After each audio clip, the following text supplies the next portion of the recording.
J'ai vaincu la cyano!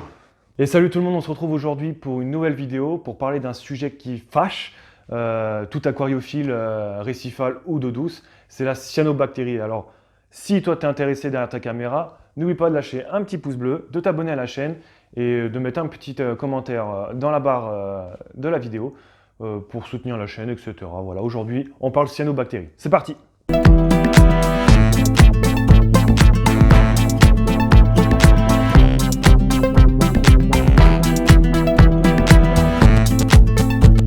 Comme je disais, nous allons parler de la cyanobactérie. Alors pourquoi aujourd'hui je vais vous parler un petit peu de la cyanobactérie? Tout simplement parce qu'elle s'est développée dans mon bac.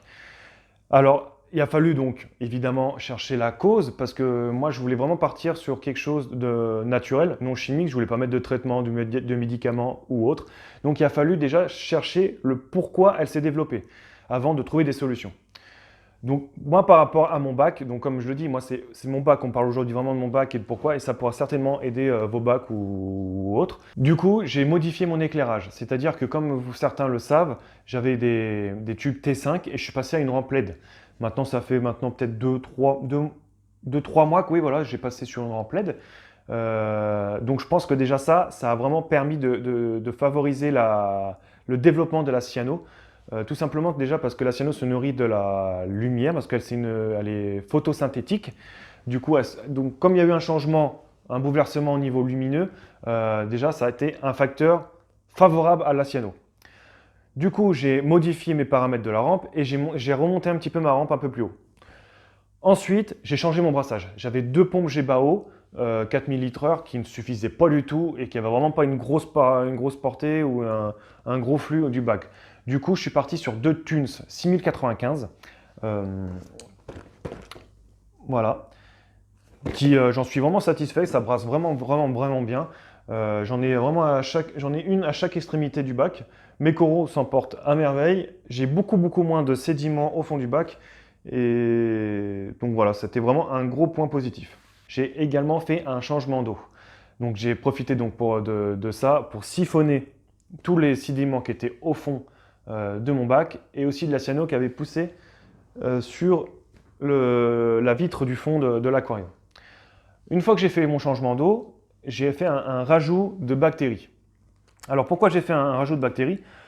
Pour pouvoir booster un peu mes bactéries, c'est-à-dire qu'au final, en faisant ça, les bactéries vont faire de la concurrence à la cyano. Ça veut dire que les bactéries vont manger des nutriments que la cyano ne pourra pas manger. Ce qui fait que la cyano, naturellement, va régresser. Voilà, une fois que j'ai fait tous ces changements-là, j'ai attendu, je nettoyais vraiment mes vides tout le temps, je gratte mes pierres pour que tout passe dans l'écumeur, etc. Et au final, au bout de 15 jours, 3 semaines, je n'ai plus rien. Voilà, vraiment, je n'ai plus du tout de cyano, je n'ai plus rien. Et les paramètres, d'ailleurs très importants, il faut maintenir ces paramètres stables. Ça va être KH, magnésium et calcium. Donc du coup, moi, je suis toujours pas sous Belling. Je les maintenais avec du Colombo et du Grotech. Voilà, j'ai alterné les deux. Et je trouve que c'est voilà, des produits qui sont, enfin du moins qui ont marché pour moi.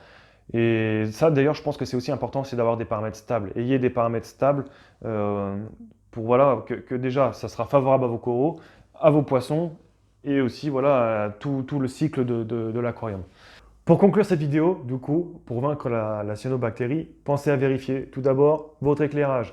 Si vous êtes sous T5, peut-être qu'il faut changer un tube T5 qui est beaucoup trop vieux aujourd'hui. Si vous êtes sous LED, vérifiez vos paramètres. Peut-être il faut remonter aussi un petit peu votre rampe d'éclairage. Votre brassage, donc dans mon cas j'ai changé mon brassage mais ce n'est pas forcément le vôtre, hein. Vous avez certainement un meilleur brassage que moi dans mes débuts. Du coup il suffit peut-être juste changer de direction des flux. Par la même occasion de faire un petit nettoyage des pompes, ça fera peut-être pas forcément de mal car une pompe propre fonctionne beaucoup mieux qu'une pompe qui est encrassée. Ensuite, si vos paramètres sont pas stables ou mauvais, faites un changement d'eau. Par la même occasion, siphonnez votre sol. Ça sera que bénéfique pour votre bac et mettez un petit boost de bactéries après votre changement d'eau. Voilà les différentes étapes que moi j'ai réalisées et qui ont vraiment conclu un résultat favorable et positif pour ma part, sans produits chimiques ou autres. Voilà, cette vidéo est terminée. J'espère qu'elle vous aura plu.